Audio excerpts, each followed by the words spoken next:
Bien. Entonces, habíamos trazado la aceleración tangencial de B respecto de A. A continuación, vamos a trazar la otra conocida que pertenece a la barra B, que sería la aceleración normal de B respecto de A. Como es una aceleración normal, tiene la dirección de la barra, ¿sí? Y hacia el centro de rotación. Entonces, ¿qué vamos a hacer? Por el extremo de la aceleración tangencial, vamos a trazar una recta que va a ser paralela, como dice acá, paralela a la barra BA. A la barra BA. Y a partir de donde termina la aceleración de B, tangencial de B respecto de A, vamos a trazar en módulo un vector que va a representar en centímetros el valor de esta aceleración normal en metros por segundo al cuadrado.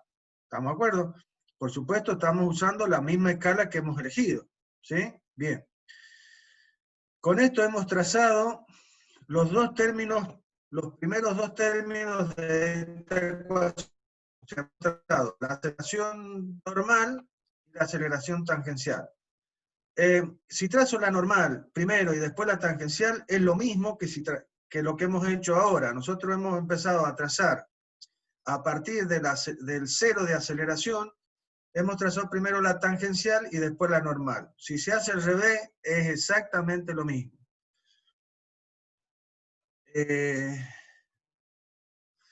¿Por qué? Porque hubiésemos trazado primero este vector, ¿sí?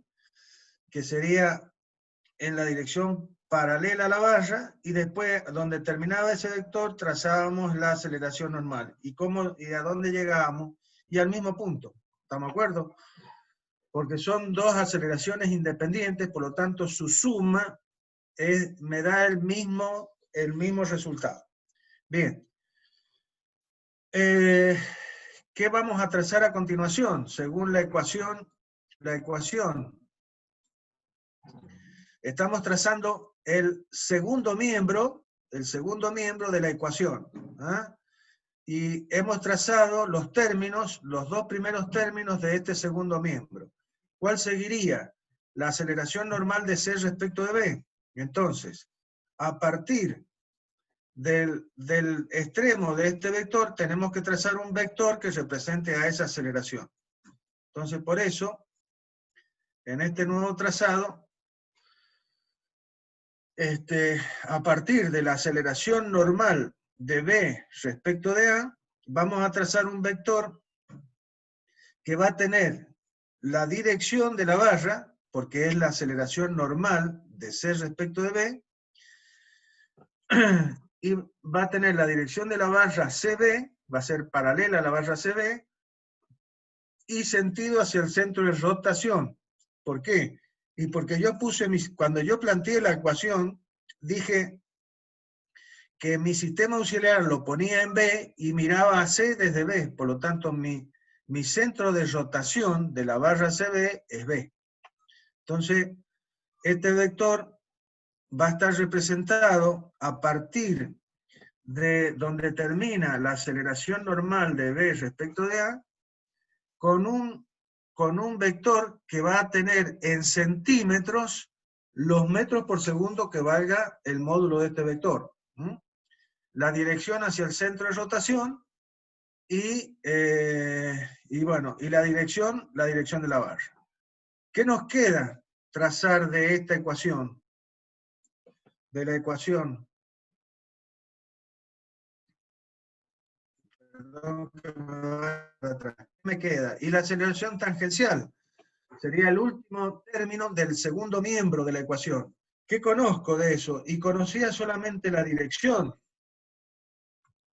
Por lo tanto, a partir de este punto, que es la aceleración normal de C respecto a B, puedo trazar una recta que va a representar la dirección de la aceleración tangencial de C respecto de B. Como C sigue una trayectoria circular alrededor de B, la aceleración tangencial tiene que ser tangente a esa trayectoria y perpendicular a la barra CB. Entonces, por acá, como dice la consecución del trazado, trazo una recta que va a ser paralela a, perpendicular a la barra CB. Y es lo único que puedo hacer, porque yo no puedo representar ningún vector porque no conozco el módulo del vector. Puedo trazar su dirección nada más. Bien. Ahora, como ustedes verán, estos ya no son 3 vectores, ya son 5 vectores, 6 vectores los que van a resultar. Por lo tanto, esto no puedo hablar de triángulo, sino de polígono de aceleraciones. Polígono de aceleración. Y que, como lo dije con la velocidad, esta ecuación de aceleración, esta ecuación me dice que lo que está en el primer miembro tiene que ser igual a lo que está en el segundo miembro. Es decir, estos dos términos deben equilibrar a estos 4 términos. Es decir, esto hablándolo analíticamente, y si hablo gráficamente, estoy diciendo que el resultado del trazado de esta ecuación me tiene que dar una gráfica cerrada, donde estos 2 vectores sean iguales a estos 4 vectores. Por lo tanto, eso significa que ahora vamos a trazar los 2 vectores correspondientes al primer miembro. ¿Y de dónde vamos a partir? ¿Y de dónde vamos a partir para trazar la aceleración normal y la tangencial? Y desde el mismo cero de aceleración. Desde el mismo cero que elegimos, desde este punto cero de aceleración. Bien. Entonces, es que llegamos acá. ¿Qué vamos a trazar? Y vamos a trazar de los 2 términos del primer miembro, el conocido es la aceleración normal, porque la conozco en módulo, dirección y sentido, porque es el que depende de los omega. Y los omega los conozco todos. Entonces, sería la aceleración normal de C respecto de D. Cuando yo planteé la ecuación de C respecto de D, lo hice colocando mi sistema auxiliar en D. Por lo tanto, D es mi centro de rotación de CD. Por lo tanto, la aceleración normal va en la dirección de la barra y hacia el centro de rotación. Y hacia el centro de rotación. Por eso trazo, a partir del cero de aceleración, es un vector que tiene la dirección de la barra paralelo al radio RCD, porque esto, la barra también está representando al radio de C respecto de D. Y con un módulo igual en centímetros, igual a los metros por segundo al cuadrado, que representa o que tiene esta aceleración normal. Por supuesto, vuelvo a repetir, siempre uso la misma escala para representar cualquiera de estos vectores. Las escalas con las que tracé velocidad no tienen por qué ser igual a las escalas con que tracé aceleraciones. Bien, ¿y qué me está quedando trazar? Y me está quedando trazar el segundo término del primer miembro, que es la aceleración tangencial de CD. ¿Y qué conozco? Y conozco su dirección nada más, no su módulo. Es lo que pretendo determinar, el módulo. Y si conozco su dirección, a partir de donde termina la normal, voy a trazar una recta que me la represente. ¿Y la aceleración tangencial cómo será? Y es la tangente a la trayectoria que sigue C rotando respecto de D. Por lo tanto, va a tener la dirección del vector celeste que está trazado acá. O sea, va a ser tangente a la trayectoria verde, ¿sí? y va a ser normal al vector CD. Por lo tanto, por el extremo de la aceleración normal, voy a trazar una recta que va a ser perpendicular a la barra, ¿sí? Y que, ¿qué va a pasar? Que me va a interceptar a la dirección que representaba a la aceleración tangencial de C respecto de B, o sea, a la aceleración que es tangente a esta otra trayectoria, a la celeste. Por lo tanto, donde se corten estas dos direcciones, ahí va a estar el resultado o la solución de mi problema. ¿Y qué me está dando esto? Y me está dando el módulo de la aceleración tangencial de C respecto de D. Y esta otra me va a dar el módulo de la aceleración tangencial de C respecto de D.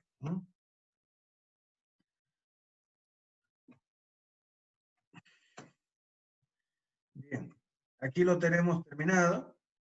Entonces, ahí lo tienen trazado. A partir de la aceleración normal de CD, el punto de aplicación de la aceleración tangencial de CD y el punto final de esa aceleración. Lo mismo con la aceleración tangencial de C respecto de B, el punto de aplicación de esa aceleración donde termina la normal y el final en el punto de intersección. ¿Y qué es lo que nos dice, y qué es este vector? Y no es otra cosa que la aceleración de C. Acuérdense que la ecuación decía que la aceleración de C era igual a la normal de CD más la aceleración tangencial de CD, que era el primer miembro de la ecuación, la suma de estos dos vectores. Pero por otro lado también era igual a la aceleración normal de B respecto de A, más la tangencial de B respecto de A, más la normal de C respecto de B, más la tangencial de C respecto de B. Es decir, en el gráfico ustedes ven reflejada totalmente la ecuación que lo ha desarrollado. Entonces, esta sería la aceleración de C, que tiene su principio en el cero de aceleración y su final donde se cortaron estas últimas dos direcciones. Bien, ¿qué han llegado a obtener entonces? Los módulos de las aceleraciones tangenciales. Pero, ¿por qué no sabían los módulos y por qué no conocían los alfa? Los alfas correspondientes. Entonces, si yo vuelvo un poquitito para atrás, ¡oh, Dios! ¡Qué mucho! Esta aceleración tangencial era alfa por el radio. ¿Y qué no conozco? Y el módulo de esto. Por lo tanto, una vez que conozco todo, que sería conocer la aceleración tangencial, despejo de esta ecuación el valor de alfa CD en función del radio. Entonces, vamos a poder calcular alfa, que para eso es el trazado. Entonces, hemos trazado todo, hemos llegado a la solución y finalmente, primero, ¿qué hacemos? Y volvemos a partir del valor con que hemos trazado este primer vector, ¿sí? O este vector, en este caso, o cualquiera de los vectores, están trazados con la misma escala, ¿sí? Es una regla de tres simple siempre. Entonces, ¿qué hago? Mido este vector, me da tantos centímetros, entonces digo, cuando lo representé, dije, tantos centímetros representan tantos metros por segundo, en el caso de un vector. Entonces, si mido ahora este vector, que tiene 9,9 centímetros, entonces, estos 9,9 centímetros, ¿cuántos metros por segundo al cuadrado van a representar? Y 0,99. Por este tema de la escala. Fíjense. Un centímetro representa 0,1 metro por segundo al cuadrado. Bien. Entonces, de esa manera, todos estos centímetros que están acá, que los obtengo por el trazado, los transformo en metros por segundo al cuadrado. Es una regla de 3 simple. Es aplicar la escala. Y lo mismo con la otra aceleración. Mido la aceleración correspondiente en esta aceleración, la mido, ¿sí? En metros y los transformo, 3,2 centímetros, los transformo en metros por segundo al cuadrado, que serían 0,32 metros por segundo. Una vez que obtengo los valores de lo que es la aceleración tangencial, ahora de eso voy a obtener el alfa. ¿Cómo? Y despejándolo de la ecuación. Entonces, del valor escalar, ¿sí? Despejo alfa CD como la aceleración tangencial dividida en el radio. Y eso me da el alfa 1,042 radianes sobre segundo. Y para el segundo, bueno, y para la otra le hacemos lo mismo. Esto sería alfa aceleración de C respecto de D, que es lo que me pedían. Y da 1,042. Cuando se hizo en forma analítica, dio 1,04. O sea que fíjense que los valores dan bastante parecidos, o sea, prácticamente iguales, por no decir de otra manera. Bien, hemos calculado entonces, hemos resuelto el cuadrilátero articulado de las dos maneras. Entonces ahora vamos a hacer lo mismo con el mecanismo de manivela biela corredera. Vamos a tratar de ir un poquito más rápido.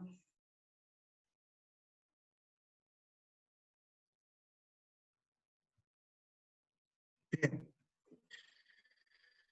Entonces, este sería el otro mecanismo básico. O sea, acuérdense que nosotros hemos estudiado 3 mecanismos básicos, que son el cuadrilátero articulado, el mecanismo de manivela biela corredera y el mecanismo de manivela corredera. Después podemos hacer combinaciones de estos y obtener otros mecanismos un poco más complejos. Bien, lo mismo que para el cuadrilátero articulado, vamos a tener que para poder resolver el problema, como dije para el cuadrilátero articulado, yo debo conocer sí o sí toda la geometría. Yo no puedo resolver un problema si no conozco la geometría. ¿Qué significa conocer la geometría? Y conocer las longitudes de las diferentes barras. El ángulo, los ángulos correspondientes. O sea, ustedes tienen que saber todo de lo que es la geometría.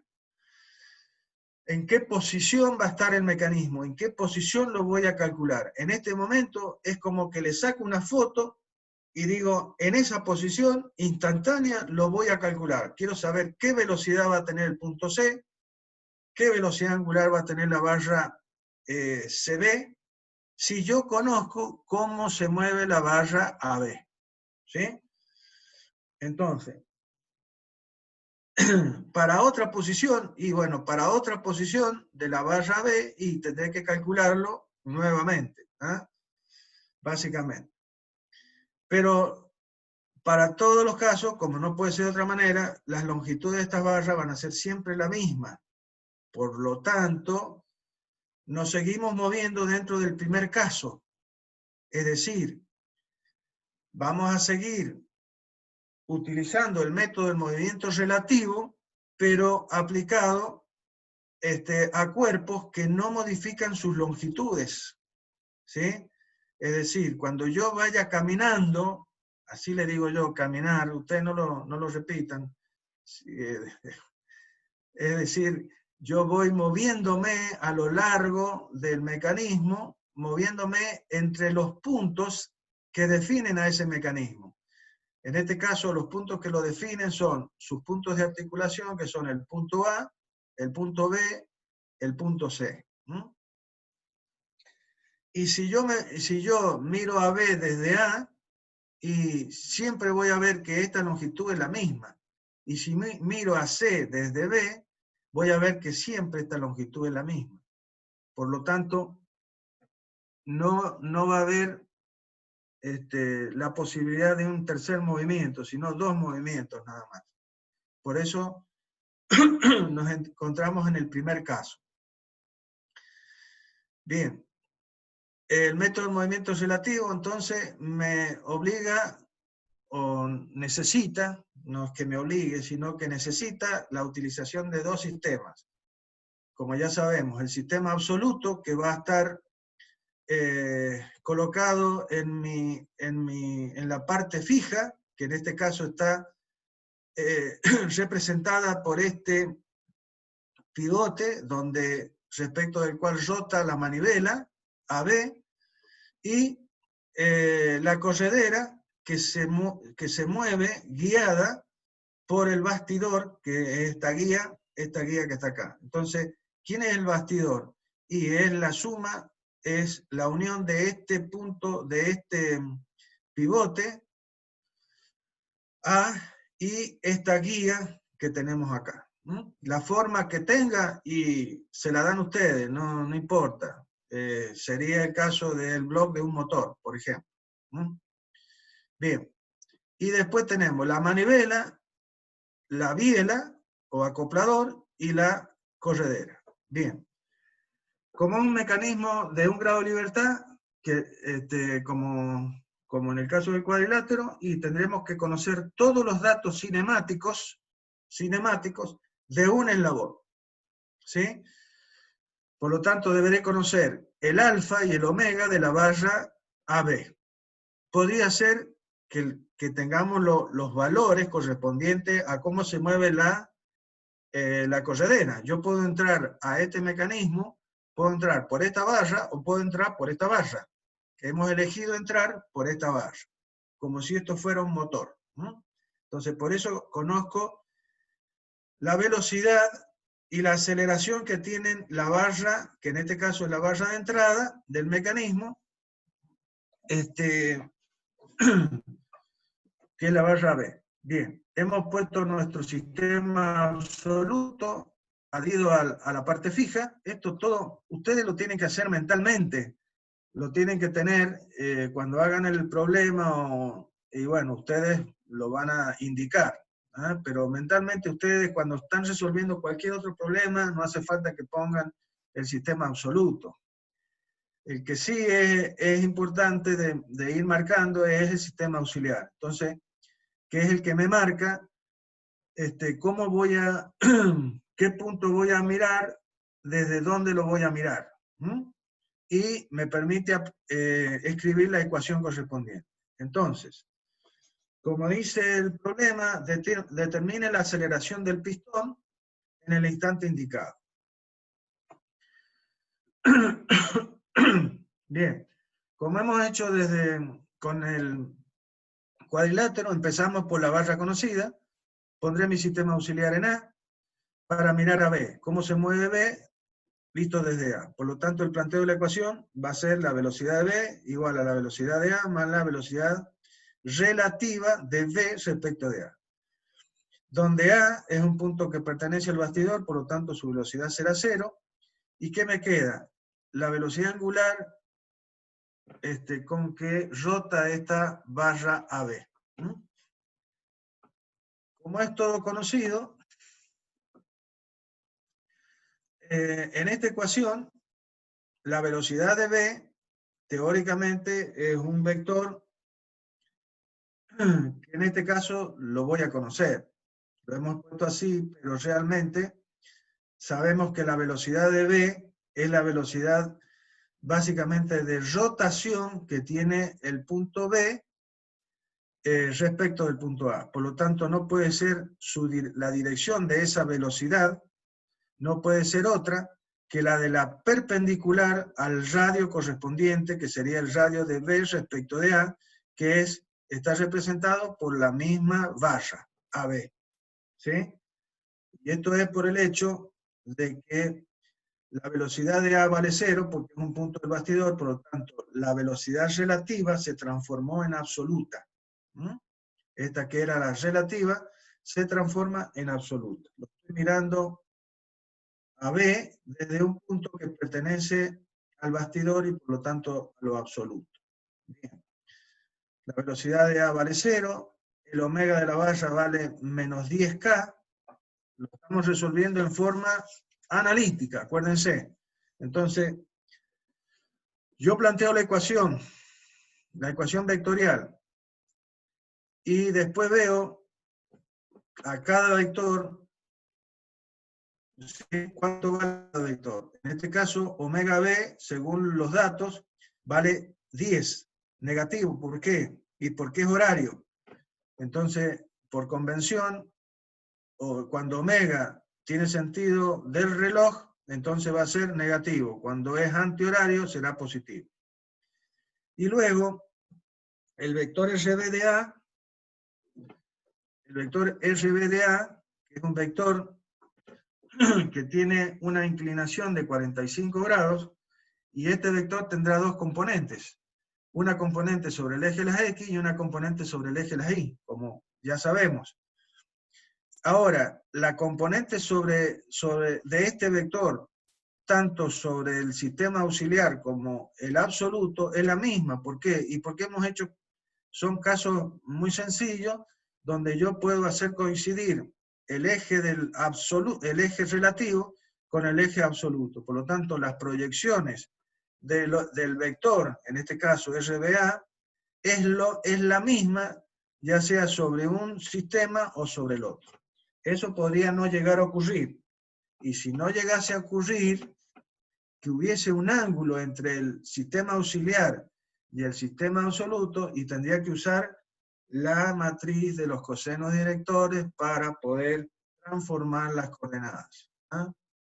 De un sistema al otro sistema. En este caso, no hace falta porque los dos sistemas son paralelos entre sí.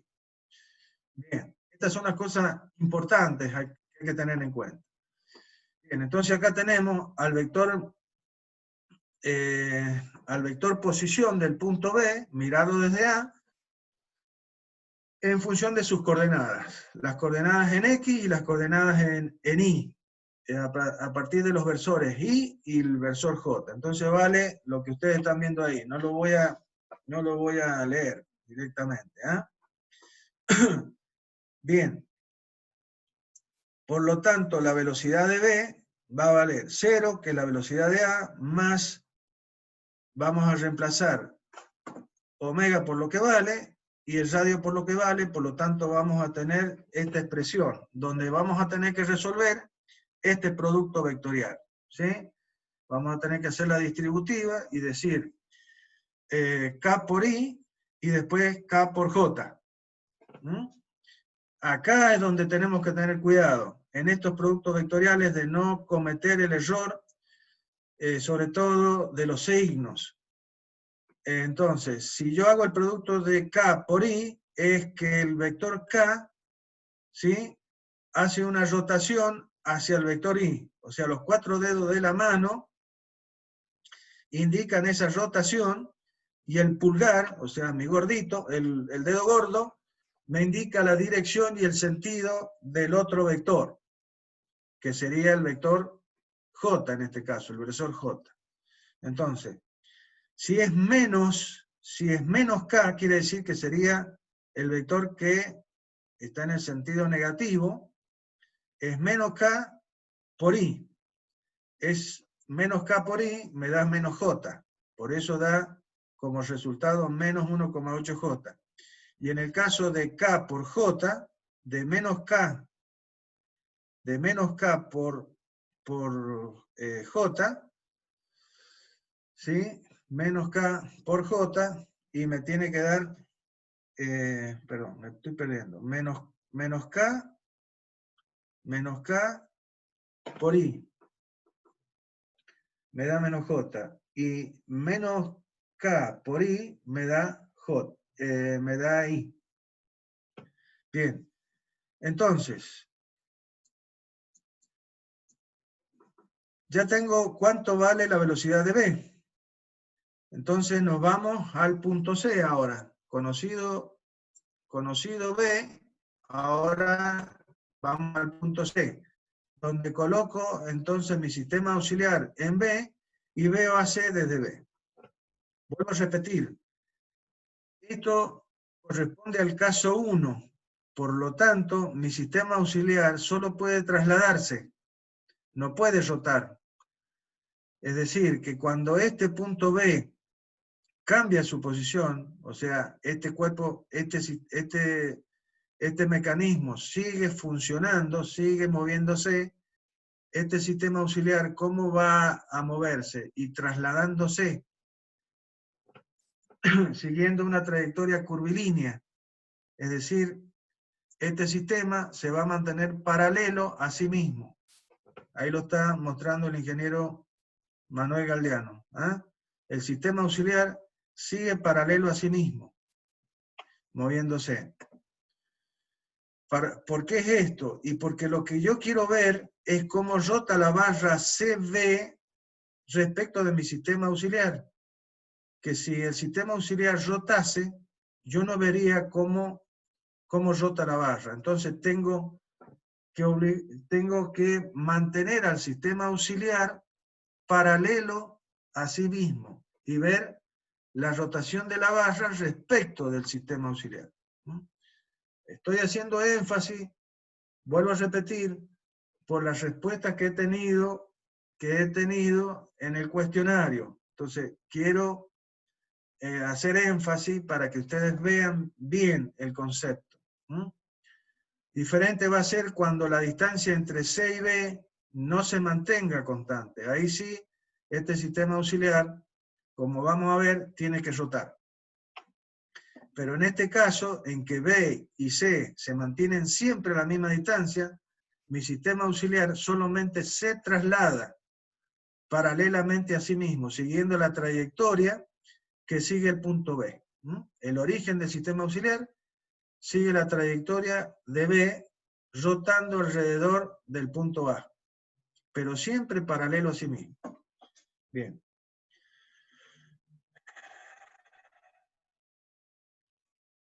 Bien, hemos calculado el valor de la velocidad de B. Como ustedes ven, como no puede ser de otra manera, como es un vector que está perpendicular a la barra B, será un vector que está perpendicular a esta barra, por lo tanto, ese vector tiene que tener proyección sobre el eje de las X y proyección sobre el eje de las Y. Y es lo que ustedes están obteniendo, fíjense.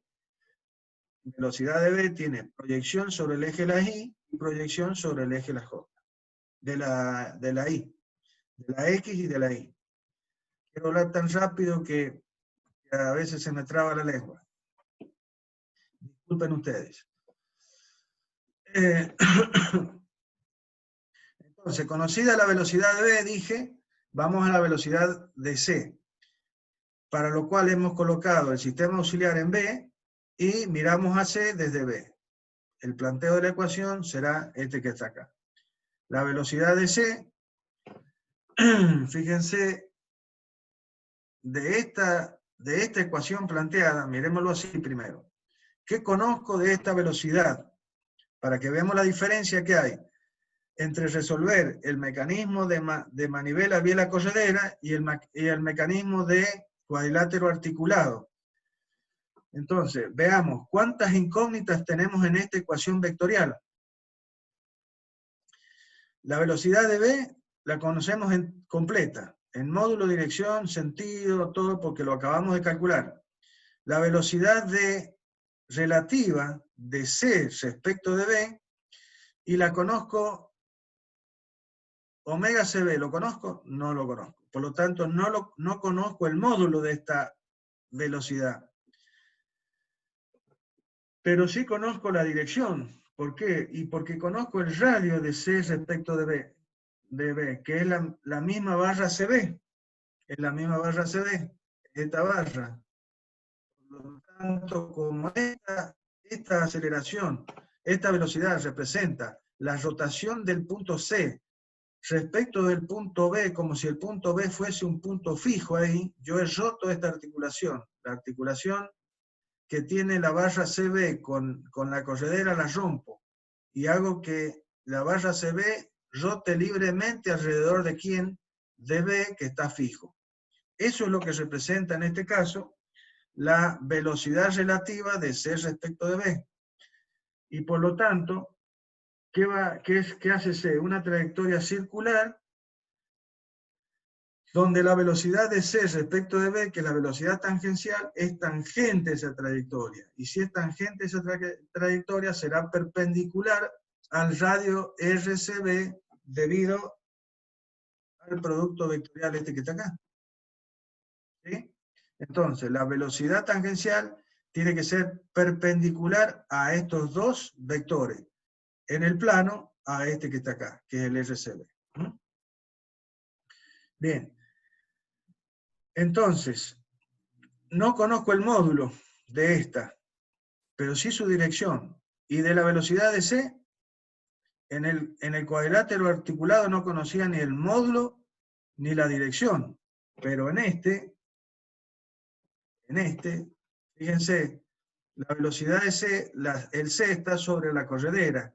Y la corredera no puede moverse de otra forma que el que le indica la guía, lo que lo obliga a la guía. Por lo tanto, el punto C se tiene que mover en la dirección del eje de las X. Por lo tanto, a diferencia del cuadrilátero articulado, la velocidad de C sí la voy a conocer en dirección. Entonces, ¿qué quiero decir con esto? Que es mucho más sencillo resolver una nivela biela corredera que un cuadrilátero articulado, desde este punto de vista. Entonces, la velocidad de C la conozco en dirección, pero no conozco su módulo. Entonces acá está mi segunda incógnita. Acá tengo una incógnita y acá tengo otra incógnita. Por lo tanto, es una ecuación vectorial, pero con dos incógnitas. Por lo tanto, esto representa un sistema de dos ecuaciones escalares con dos incógnitas, lo cual significa que lo puedo resolver. En el caso del cuadrilátero, tenía que plantear una nueva ecuación. Bien. Entonces, la velocidad de C vale un valor, que no lo sé, pero sé que está en la dirección del eje de las X. La velocidad angular, omega, no la conozco, pero sé que está en la dirección del vector del eje Z, por lo tanto perpendicular a la pantalla de su computadora. Y el vector RCB, que está en el plano XY, tiene una componente en la dirección de Y y una componente en la dirección de Y, quiero decir, del versor Y, o sea, del eje de las X, y una componente en la dirección del eje de las Y, es decir, con J. Bien, y eso, ¿de dónde lo vamos a sacar? Y justamente de aplicar